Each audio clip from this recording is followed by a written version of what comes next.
나가겠습니다. 주 안에서 우리들이 새로운 삶을 얻고 주 안에서 저희들이 살아갈 수 있는 은혜를 얻었기에 우리들의 삶은 늘 보배로운 것이고 존귀하신 것 고백합니다. 항상 하나님을 향한 우리들의 마음에 사랑이 더 깊어지고 넓어져서 하나님의 나라를 일구며 살아갈 수 있도록 인도하여 주옵소서. 주님의 말씀 앞에 직면합니다. 하나님, 우리가 당신의 말씀을 온전하게 듣고 또 하나님 그 말씀대로 삶들을 살아낼 수 있도록 이 시간 성령으로 역사하여 주옵소서. 거룩하신 예수님 이름으로 기도합니다. 아멘. 하나님께서 직접 만든 게 두 가지가 있어요. 하나는 집이고 그리고 또 하나는 교회입니다. 성전을 하나님이 지었죠. 그러니까 하나님께서 세운 것은 직접 세운 건 두 가지예요. 집이고 성전이죠. 집은 우리에게 어떤 의미가 되는 곳이죠? 우리의 심신이 회복이 되어지는 장소가 집입니다. 그래서 집이라는 곳이 평안하지 못하면 재충전이 우리에게 이루어지지를 않게 되죠.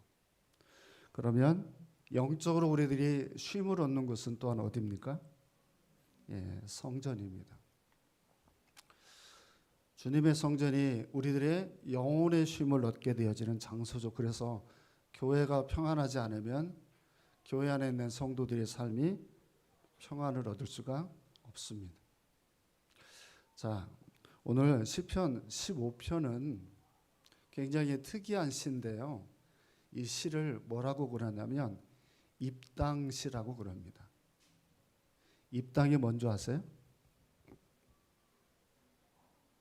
입당이라고 하는 건 성전을 처음에 들어갈 때 그때 노래를 부르는 그게 입당시라고 얘기를 합니다. 그래서 좀 이 부연 설명을 좀 해드리면 제사장에다가 앞에 있다가 오시는 분들에게 실질적으로 물어봅니다. 이 성전에 가장 합당한 게 무엇입니까? 라고 물어보면 들어가시는 분들이 이게 무엇입니다 라고 정확한 대답을 하면 성전 안에 들어가고, 그리고 대답을 제대로 하지 못하면 성전에 입당할 수가 없습니다. 또 한 가지는 성전에 입당했다 하더라도 말은 그렇겠지만 입당한 그 모습을 고백대로 살지 못하면 또한 성전 안에서 쫓겨납니다. 그게 처음 구약의 율법에 있었던 성전의 문화입니다. 이걸 꼭 기억을 해야 됩니다.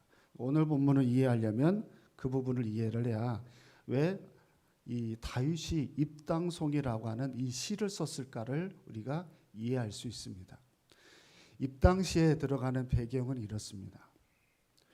여러분이 사무엘상하를 읽어보면 이 다윗이 등장을 하고 그 다윗이 정말 많이 하나님의 나라 일들을 이루다가 어느 날 하나 딱 깨달아요. 사람도 저렇게 사는 집이 있는데 우리 하나님도 거해야 될 성전이 있어야 되는 게 아니냐, 이 생각을 해요. 그래서 그 주님의 성전의 임재를 상징하는 언약궤라고 하는 것을 다윗이 있는 곳에 데리고 오기를 원해요. 그래서 사람들을 시켜서 언약궤를 자기 집으로 데리고 옵니다. 그런데 데리고 가려가는 과정에서 하나님의 진노가 임하고 그 성전을 언약궤를 붙들었던 사람들이 모두 다 즉사해서 죽습니다. 이게 왜 일이 일어났을까를 나중에 알게 되는데 그게 절차가 뭐였냐면 언약궤를 옮길 때 하나님의 성경에 기록이 된 율법에 기록이 된 사람들을 통한 사람과 방식으로 옮겨야 되는데 그렇게 하지 않고 자기 멋대로 해서 하나님이 죽입니다.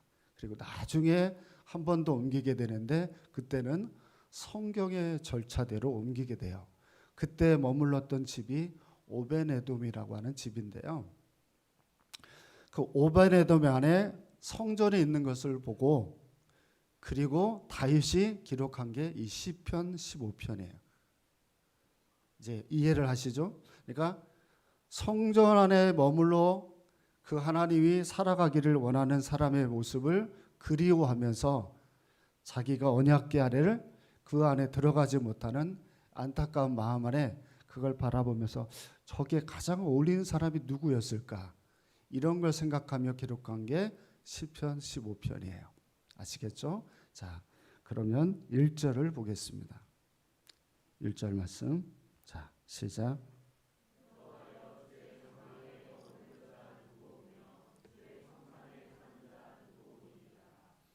아멘. 자, 주의 성전, 주의 장막, 그리고 교회를 다니는 오늘날의 사람들에게 가장 갖추어야 될 예배자의 모습, 그리고 가장 성전이 어울리는 사람이 누구일까? 그걸 오늘 본문이 우리에게 설명을 하는데, 자, 주목해서 두 개의 단어를 보세요. 첫 번째가 장막입니다. 이 장막은 뭘 얘기하는 거죠? 장막은 구약 성경에 보면 성막이라고 있습니다.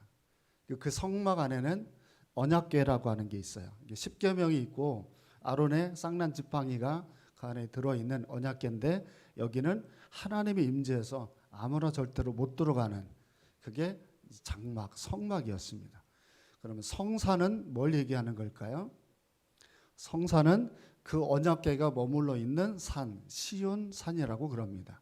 그러니까 시온산이라고 하는 데가 성산 이렇게 설명하는데, 혹시 이걸 또 잘못 이해해가지고 주의 성산에 사는 자 누구입니까 해가지고 근처 성산에서 뭔가를 답을 찾으려고 하면 안 돼요. 그러니까 장막이라는 말과 성산이라는 말은 오직 뭘 얘기하냐면 하나님이 임재하는 장소입니다. 자, 이곳이 어디죠? 지금 이 함께하는 교회 예배드리는 이곳이 뭐 하는 곳이에요? 주님이 임재하시는 곳이잖아요. 그러니까 주님의 성산 안에 여러분 있어야 될 사람들 누굴까요? 어때요? 여러분들은 이 주의 성산 안에 일단 어울리는 사람이에요? 그렇지 않은 사람이에요? 자, 목사님이 이제 질문을 하는 걸 보면 뒤에 나와 있는 내용들이 만만치 않으니까 이렇게 넌지시 여러 번을 떠봤어요. 주의 성산에 머무르는 사람, 주의 성산에 머무르는 사람을 다윗이 시로 고백을 하면서 일단 이겁니다. 다윗은 그 성산에 머무르는 사람이기를 원했을까요? 원하지 않았을까요? 다윗은 누구보다도 언약궤를 자기 집에 모셔서 살고 싶은 사람이에요. 그러니까 그 성전 안에 머물러 살아가기를 너무나 소망한 거예요. 보세요. 이런 거예요. 여러분의 집에 목사님이 매일 신방 가는 거 좋으세요? 싫으세요? 자, 찬반 투표를 해보겠습니다. 매일 목사님이 여러분의 집에 왔으면 좋겠다. 1년에 최강모 집사님 혼자 손들었어요. 1년에 한 번만 왔으면 좋겠다. 1년에 한 번 왔다, 한 번 오기를 원하는 사람 한 명. 가을 신방을 없애는 걸로 해야 되겠어요? 자, 보세요. 주님의 성산 안에 머물러 있기를 원하는 건 그분 안에 내가 살고 싶기 때문에 이렇게 말하는 거잖아요. 거기에서 살고 싶지 않은 사람은 이런 간절한 마음을 담아서 고백할 이유가 없죠. 또 한 가지, 주님의 성산 안에 머물러 있게 되면, 자 보세요. 너무 불편한 사람과 함께 머물러 있으면 어떠세요? 정말 있기 싫죠. 근데 너무너무 귀한 분 앞에서 내가 같이 살고 싶은 마음이 있으면 그곳에 있는 게 굉장히 행복한 것이 될 수밖에 없잖아요. 그러니까 이 다윗이라고 하는 사람의 마음속에는 그런 마음이 있는 거예요. 오늘 우리 예배에 참석하지 못하고 있는 우리 구구자 권사님 계시잖아요. 이제 많이 힘들어서 이제는 오지 못하시고 계시는데, 이분이 항상 힘든 가운데서도 이야기하는 얘기 중에 하나가 뭐냐면 나는 예배 드리고 싶다는 거예요.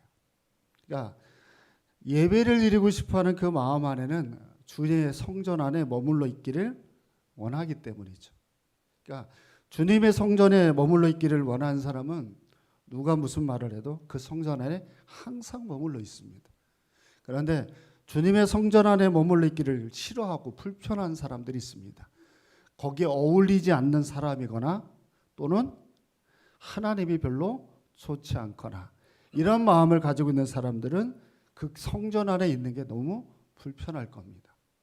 그래서 여러분에게 다시 한번 질문해 드립니다.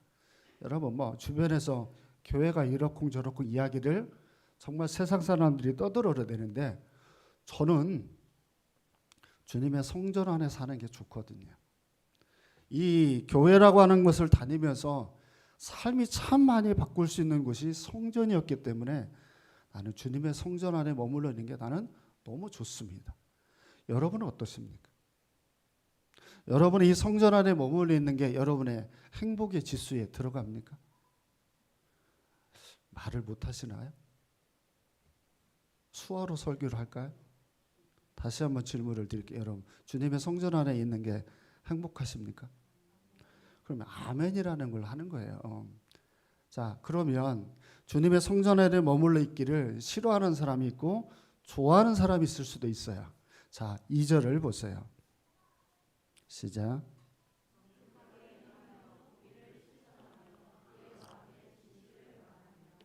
아멘. 첫 번째, 주의 성전 안에 머물러 있어야 될 가장 첫 번째 특징의 이 사람을 이 다윗이 누구로 꼽냐면 정직하게 행하며 라고 얘기합니다. 정직한 사람이 주님의 성전 안에 어울리는 사람이다. 근데 이게 히브리어로 보면 행함에 온전함을 가진 사람 이렇게 되어 있습니다. 그러니까 정직하게 행하며 라고 하는 말이 히브리어로 보면 행함에 있어서 온전한 사람 이제 이렇게 표현을 합니다. 그러면 성전 안에 머무를 수 있는 사람이 있나요, 없나요? 여러분들은 행함에 있어서 온전하신가요? 그래서 이 말씀 안에 담겨져 있는 의미는 여러분 어떤 인간도 자기 행함에 있어서 완전한 행할 수 있는 사람은 없어요. 근데 왜 이와 같은 모습을 했을까라고 하는 걸 생각해 보세요.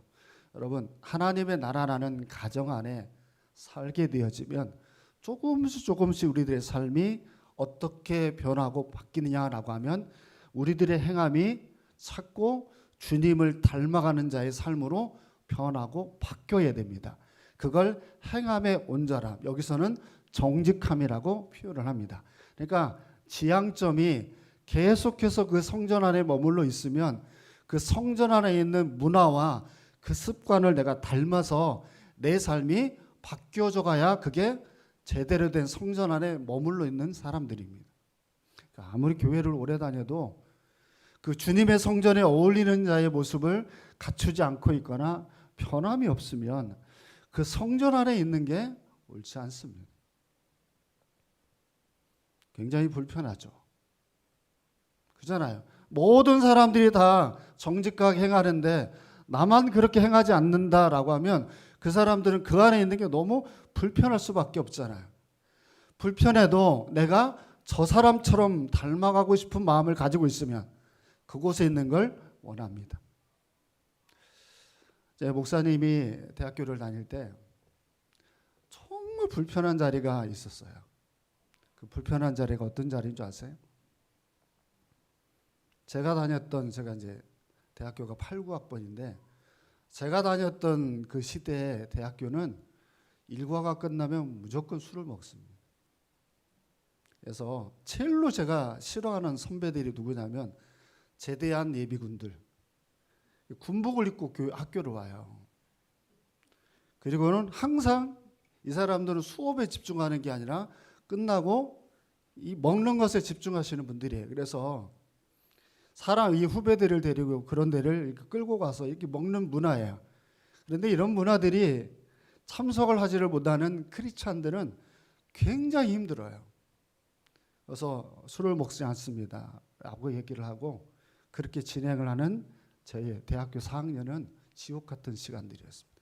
치열하게 싸워야만 되는 너무너무 힘든 시간들이었거든요.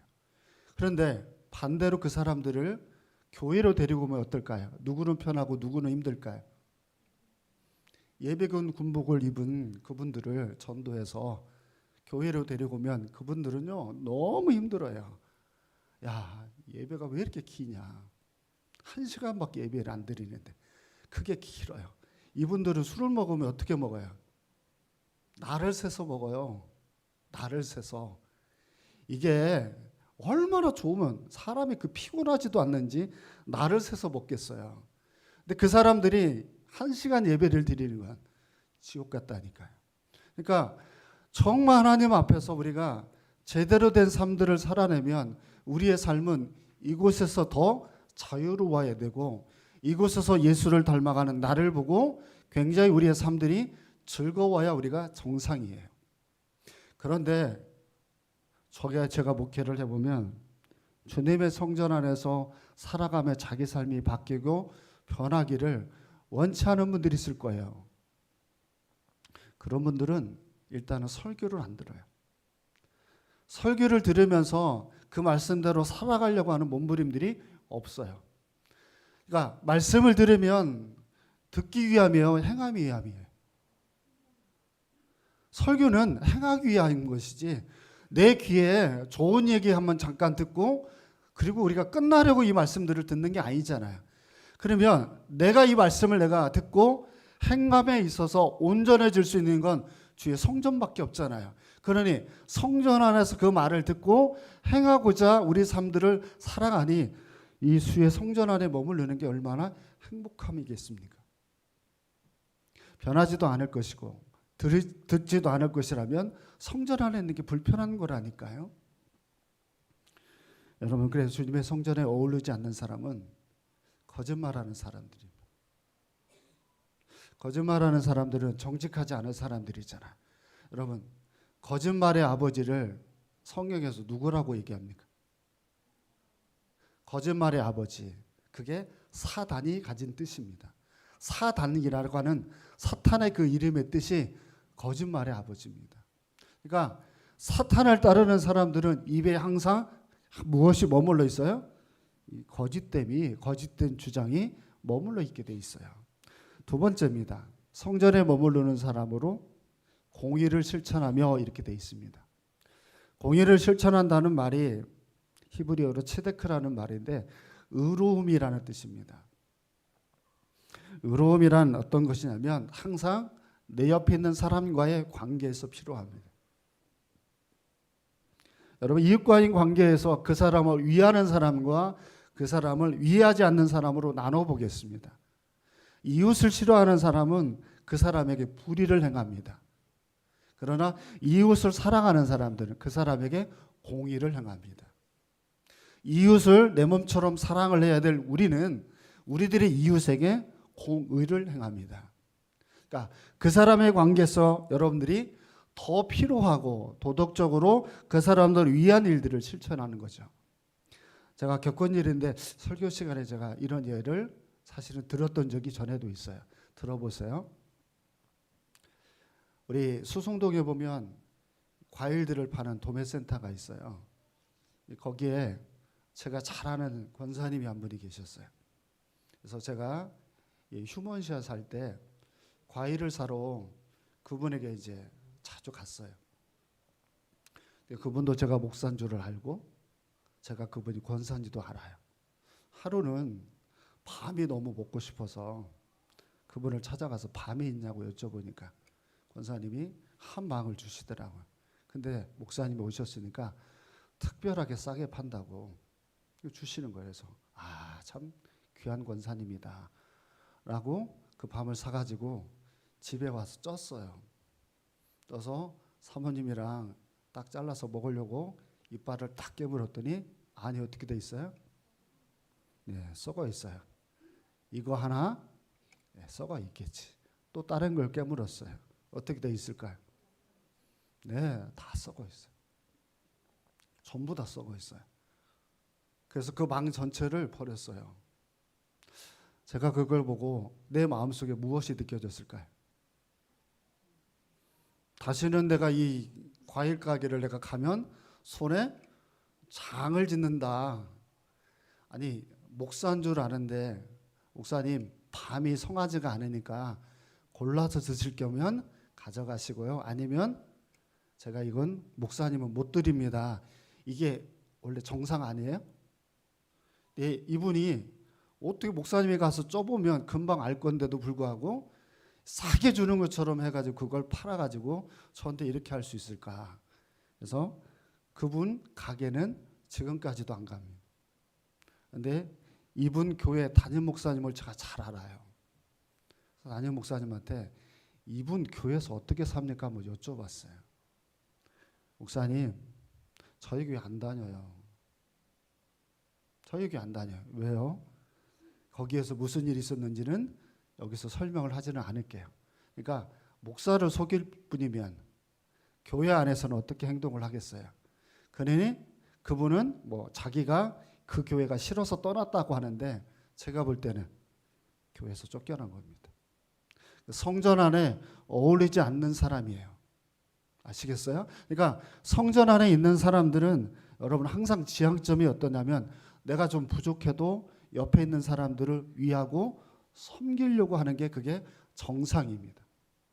그런데 이 하나님의 성전 안에 머물러 있으면서도 배워지지도 않고 습관이 만들어지지 못하는 사람들은 철저하게 자기밖에 모릅니다. 철저하게 자기중심입니다. 철저하게 이기적입니다. 그러다 보니까 다른 사람에게 공의라고 하는 걸 행할 수가 없습니다. 항상 불의합니다. 그러나 불의한 자기는 자기가 불의하다고 생각을 하지 않죠. 근데 항상 하나님은 철저하게 자기밖에 모르며 이웃에 대한 어떤 마음의 동경한 마음들을 가지고 있지는 않은 자를 단 한 번도 하나님은 축복한 적이 없습니다. 주님도 이 땅에 내려오실 때 모든 인간들에게 모두 다 주셨습니다. 심지어는 그의 마지막 입었던 속옷까지도 인간에게 뺏겼던 분이 우리 주님입니다. 그리고 그분이 우리에게 뭐라고 말씀하셨죠? 내 이웃을 내 몸처럼 사랑하라고 얘기합니다. 내 이웃을 사랑하는 사람들은 다시 말씀드리지만 절대로 불의할 수가 없습니다. 세 번째 여기서 실천하는 내용을 보세요. 마음이 어떻습니까? 진실을 말하며 이렇게 되어 있습니다. 그러니까 그 마음 안에 진실을 이야기하는 사람이 세 번째로 주님의 성전에 어울리는 사람들이에요. 그러니까 주님의 성전 안에 모여 있는 사람들은 하나같이 어떤 마음들을 가지고 있어요? 겉과 속이 달지 않아야 돼요. 자, 제가 성전 안에 있는 사람들이 완벽하다고 그랬어요? 완벽하지 못하다고 그랬어요? 완벽하지 못하다고 말씀을 드렸잖아요. 완벽하지 못하지만 완벽하지 못한 것을 어떻게 해야 되냐면 서로 정직하게 진실하게 나눕니다. 자, 예수님이 오셨을 그 당시에 예수님이 가장 증오하고 싫어했던 사람들이 있습니다. 이 사람들을 종교 지도자들이라고 얘기합니다. 이 사람들은 목사님처럼 양복을 입었어요. 굉장히 멋있게 옷을 입고 거리를 돌아다니면서 사람들에게 나처럼 신앙생활하는 사람 없습니다. 그리고 돌아다녀요. 그런데 그 속을 성경에서 뭐라고 말하냐? 무덤 같다고 표현을 합니다. 썩은 무덤. 그러니까 겉은 멀쩡한데 그 속은 썩어서 부패한 냄새가 가득한 사람들이 종교 지도자들이라는 거예요. 주님이 그들을 어떻게 합니까? 저주해버립니다. 그것도 대놓고 저주합니다. 그런데 반면에 이런 사람이 있었습니다. 요한복음에 보면 간음을 하다가 잡힌 여인이 있어요. 간음을 하다 잡힌 여인 얼마나 수치스럽습니까? 사람들이 와 나와서 예수님 앞에서 돌을 던져서 이 여자를 죽이자고 얘기합니다. 근데 예수님이 땅에다 글씨를 쓰죠. 무슨 글씨를 썼는지는 나오지 않지만 그 글씨를 보고 모든 사람들이 다 떠나요. 돌을 던지지 못하고. 그래서 많은 신학자들이 그 글씨를 뭐라고 썼을까를 추측할 때 사람들의 죄를 썼을 거라고 얘기합니다. 그 죄에 걸리는 사람들이 하나 둘씩 어떻게 한 거예요? 다 떠난 거예요. 다 떠나고 나니까 그 가늠한 여인에게 주님이 뭐라고 말씀하시죠? 다시는 그 죄를 짓지 말라고 이야기하고 눈물로써 자기의 죄를 진실하게 내려놓은 이 여인을 주님은 용서합니다. 성전은 그런 데입니다. 실수하고 부족할 수도 있지만 그걸 그대로 인정하고 주님 앞에 시인하고 회개하고 그리고 삶을 바꾸려고 하는 게 그게 공동체입니다. 그게 여기서 말하는 진실을 말하며라는 말입니다. 여러분, 자꾸 신앙생활을 잘하는 척 목사는 알아요. 얼마나 못됐는지. 그러면 그 앞에서 어떻게 해야 돼요? 목사님, 제가 그러지를 못하지만 말씀대로 살아볼게요 라고 하면 용서가 돼요. 근데 자기가 목사님들보다도 신앙생활을 잘하는 것처럼 말하는 분들이 있어요. 굉장히 가증스럽고요. 기도할 때 축복이 나오지 않습니다. 이거 죄송스럽지만 축복이 절대 안 나옵니다. 이게 누구의 마음인 줄 아세요? 주님의 마음입니다. 성전에 어울리지 않는 사람이라는 건 잘못하면 성전에서 쫓겨날 수 있습니다. 사람들이 구원을 받으면 자기들의 구원이 취소되지 않는다고 하는데 정확하게 말하면 구원받은 사람은 그렇게 안 삽니다. 천국 가기가 굉장히 어려워요. 자기들은 천국 갈 거라고 얘기하지만 천국 가는 사람들은 진실하게 자기가 얼마나 부족한지. 한 번은 이런 일들이 있습니다. 제 친한 친구인데요. 이 친구는 교회를 어쩌다 한 번씩 가는 친구예요. 어쩌다 한 번씩 가는 친구인데 제가 문자를 보내면 항상 아멘을 합니다.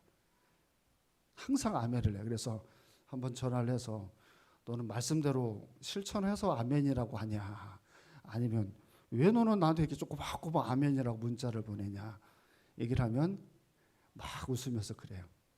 나도 그렇게 살고 싶어. 이게 전라남도 사람인데 나도 그렇게 살고 싶어 하면서 나는 언젠가는 너가 원하는 것처럼 교회를 가고 싶어. 이렇게 이제 얘기를 하는 친구인데 1년에 2번, 3번 교회를 가요.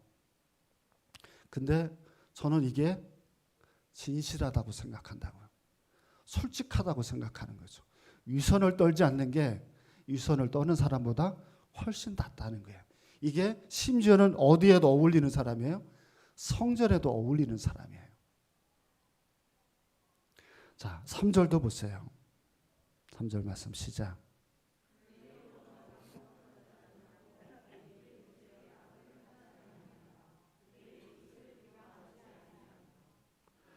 아멘. 주의 성전에 어울리는 사람으로 또 한 건 꽂는 게 뭐냐면 혀로 남을 허물하지 아니하며 이렇게 돼 있는데 히브리어로 라가라는 말이에요.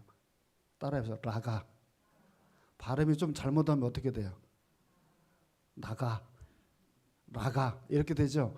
이 라가라고 하는 말이 무슨 말이냐면 나쁜 소문을 퍼뜨리다 이렇게 돼 있습니다. 그러니까 나쁜 소문을 퍼뜨리다라는 말을 여러분이 성경에 항상 접하는 헬라어가 있어요. 그게 마귀입니다. 마귀라는 말이 비방하는 자라는 뜻입니다.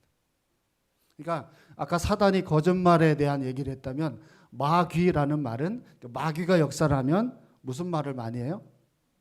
비방하는 말을 많이 하는 거예요. 그러니까 비방하는 말들을 자꾸 하게 되어지면 자 이런 거예요. 비방하는 사람들이 있잖아요. 그 비방을 왜 이렇게 많이 할까요? 나는 그렇게 사니까 비방을 할까요? 그렇게 살지 않으니까 비방을 할까요? 나는 그렇게 살지 않는다고 생각을 하고 비방을 하는 거예요. 그래서 그 말을 하면서 상대가 나를 볼 때 의롭게 보기를 원하는 거죠. 근데 비방하는 사람을 누가 의롭게 봅니까? 전혀 의롭게 보지 않잖아요. 그러니까 여러분 항상 기억해야 됩니다. 주님의 성전 안에 머물러 있는 사람은 다른 사람의 혐오를 막 말하고 다니지는 않아요. 왜 그럴까요? 나도 그 허물이 있으니까요. 그래서 여러분 제대로 된 신앙생활하는 성전 안에 머물러 있는 사람들이 있어요. 제가 저희 집에서 있던 일이에요. 저희 할아버지가 굉장히 엄하신 분인데 제가 왼손잡이에요. 왼손이어가지고 왼손으로 밥을 먹으면 그 밥상머리에서 그냥 숟가락으로 정수리를 그냥 탁 때려요. 그리고 이놈 밥 주지 말라고 그래요. 그게 어린 시절에 제가 이제 보냈어요. 그게 어떻게 되는 줄 아세요? 그렇게 되면 왼손잡이가 오른손으로 밥을 먹습니다. 그래서 한때는 제가 어린 시절에 왼손으로 밥을 먹지 않고 오른손으로 먹었다가 그곳에서 생활을 이 섬에서의 생활을 마치고 이 군산으로 돌아왔을 때 제가 어느 손으로 밥을 먹을까요? 왼손으로 밥을 먹어요. 근데 제가 가위질 같은 건 오른손으로 하고요. 밥을 먹을 때는 왼손으로 해서 저는 이걸 할 때 양손을 다 써요. 그러니까 보세요. 허물이 되게 많으면 성전 안에 머물러 있으면 그 허물을 교정하고 바꿔요. 그러니까 그 사람이 허물이 보일 때는 우리는 그 사람의 허물이 회복이 되도록 모함하는 사람이에요. 그 사람의 허물이 회복이 되도록 동역하는 사람들이에요. 그런데 사단의 역사를 하면 그 사람들의 허물이 허물되어 사람들에게 찢기고 상처를 받아 더 이상 거기에서 그 사람이 회복되어지지 못하도록 하는 게 그게 비방입니다. 절대로 그 사람이 회복이 되기를 원치 않는 거죠. 근데 성전 안에 머물러 있는 사람들은 그 사람들이 회복되지 않기를 원하는 게 아니라 회복되기를 원하는 거예요. 그래서 그 사람들이 회복이 되어져서 서로 허물을 덮어주는 사이가 되기를 원하는 거예요. 그러니 뒤에 있는 나물도 다 마찬가지예요. 그 다음을 보세요. 자, 제가 한 예를 들어드릴게요. 사무엘상에 나와 있는 말씀이에요. 자, 2장 17절입니다. 예, 읽어보겠습니다. 시작.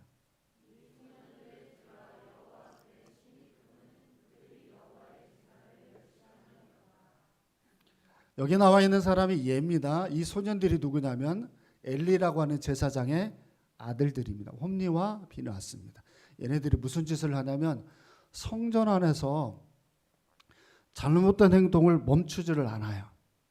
그래서 제사를 멸시하는 행동들을 합니다. 그러니까 하나님께서 얘네들을 모두 다 죽여버립니다. 자, 이 친구들이 허물을 뭐 했냐면 고칠 생각이 없는 거예요. 이거 잘 들어야 돼요.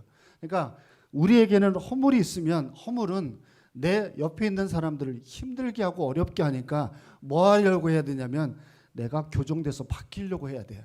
그래야 내 옆에 있는 사람들에게 귀함을 준대 아무리 목사가 설교를 하고 권면을 해도 그걸 듣고 교정을 하지를 않아요.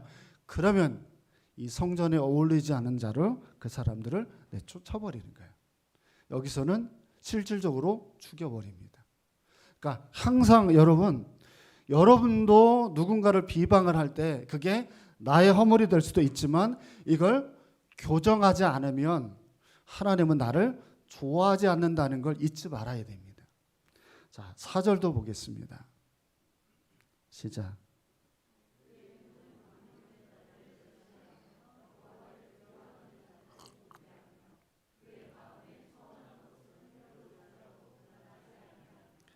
아멘. 자, 여기에 보면 그의 눈은 하나님의 눈이에요. 하나님이 성전 안에서 지켜보고 있는데 누구를 지켜보냐면 망령된 자를 지켜보고 계신데 망령된 자가 누굴까요? 자, 한번 손 들어보세요. 자기가 망령되다고 생각하시는 분 한번 손 한번 들어보세요. 망령된 사람들이 어떤 사람일까요? 이 망령된 사람이라는 건 어떤 사람이냐면 하나님이 존재하면 함부로 살 수가 없죠. 그래서 예배의 태도나 행동이나 이런 것들을 조심하고 살아갈 수밖에 없어요. 그죠? 근데 망령된 사람들은 하나님이 계시는 성전 안에서 지 마음대로 사는 거예요.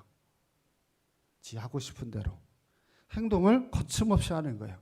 이걸 조금 더 쉽게 설명해 볼게요. 집에 부모가 있어요. 부모가 있는데 부모의 말을 듣지 않고 마음대로 사는 자식. 이러면 온전한 자녀예요? 아니에요? 그래서 그 집에 살면 돼야 안 돼요? 쫓아내야 돼요. 그러니까 부모를 무시하고 부모의 말을 듣지 않는다면 그 집에 살 이유가 없는 거예요. 쫓아내야 될 사람들이잖아요. 이런 맥락으로 설명하는 게 망령된 자예요. 근데 그 다음을 보세요. 여호와를 두려워하는 자를 어떻게 한대요? 존대하며 이렇게 돼 있어요. 무슨 말이냐면 하나님을 무서워하는 사람을 하나님이 존대한다는 얘기가 아니라 이건 망령된 자와 반대적인 의미예요. 하나님을 매일 의식하고 하나님의 말씀을 실천에 옮기려고 항상 마음에 두고 살아가는 사람인데 그 사람을 주님이 뭐 하냐면 존대라는 말을 써요. 이 말이 무슨 말이냐면 하나님이 존중한다는 거예요. 자, 보세요. 누가 누구를 존중한대요? 하나님이 인간을 이게 존중한다는 게 말이 됩니까? 신이 어떻게 인간을 존중해 줄 수가 있습니까? 근데 그걸 존중하고 따른다는 거예요. 그럼 이런 사람들이 여러분 누구겠어요? 거꾸로 올라가 보면 3절에 나와 있는 이웃을 비방하거나 이웃에게 해를 가하는 사람들이 아니라 이웃을 위하는 사람들이에요. 그러면 그 위하는 사람들이 어떤 사람이겠어요? 섬기는 사람들이에요. 그러니까 하나님을 두려워하는 마음을 가지고 있는 사람은 이웃을 섬기는 사람들이에요. 오늘 예배 마치면 크리스마스 선물이 교회에 도착했어요. 김혜경 집사님이 각 가정들마다 선물을 하나씩 이렇게 주라고, 믿음도 되게 없는 사람이 그걸 준비를 해서 여러분들에게 선물을 준다고 박스채에 갖다 놨어요. 그래서 예배 마치면 여러분들에게 나누어 드릴 거예요. 이런 사람들이 하나님이 존중하는 사람들이에요. 그러니까 이웃을 생각하는데 자기는 사치를 다 부려요.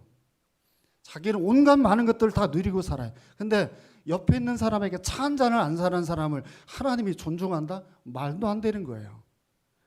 형편이 넉넉해가지고 사람들을 돕고 뭐 살라는 얘기가 아니에요. 자기 형편과 섬김에 따라서 이웃을 생각하는 건 숟가락이라 하나도 안 두고 젓가락이라도 같이 나누어 드리면서 같이 식사하고 인사하고 밥 먹고, 이런 것들이 여러분 뭐예요? 이웃을 생각하는 섬김 아닐까요?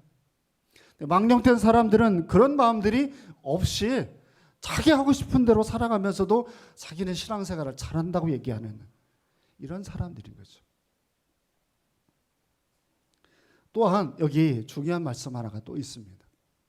밑에 부분에 보면 그의 마음에 서원한 것은 해로울지라도 변하지 아니하며 라는 말입니다. 주님의 성전에 어울리는 사람으로 꼭 하나님께서 뭘 이야기하냐면 서원하는 부분을 이야기합니다. 서원이 여러분 뭐죠?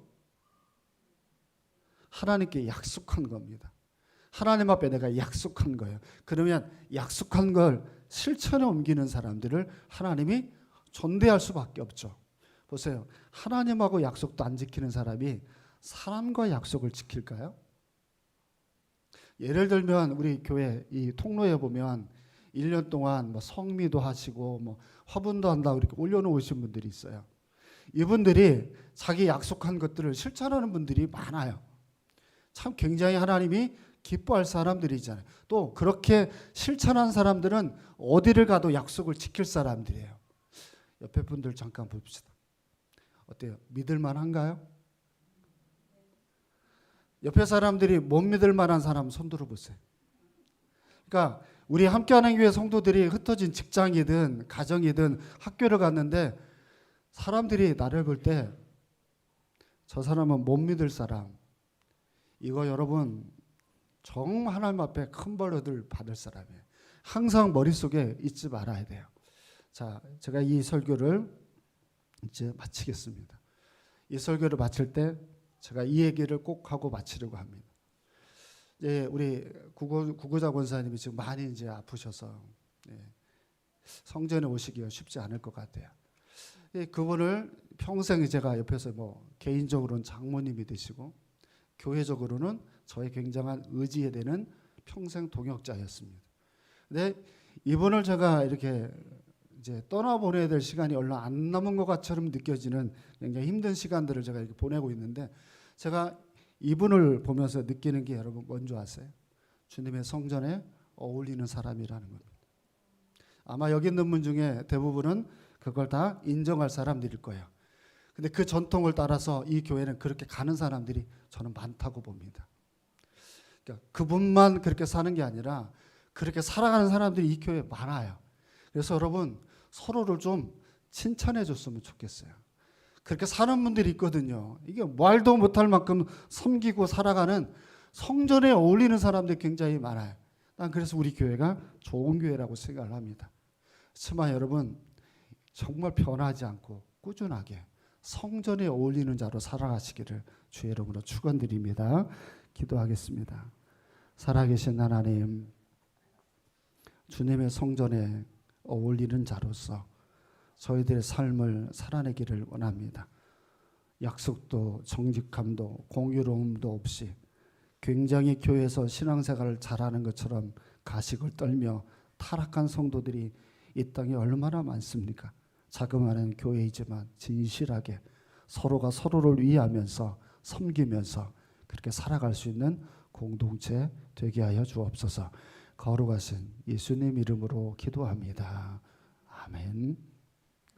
88장 드리겠습니다.